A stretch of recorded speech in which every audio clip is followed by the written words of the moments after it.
Nayman ordusuyla Konya'ya girmiş.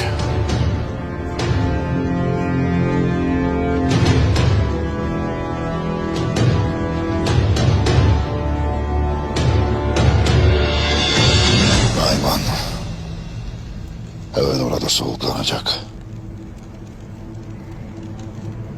Sonra bütün vahşetiyle üzerimize gelecek.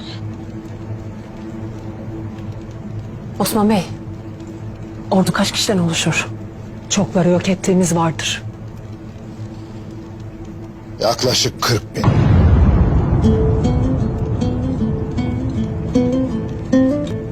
Bizden hayli üstünler.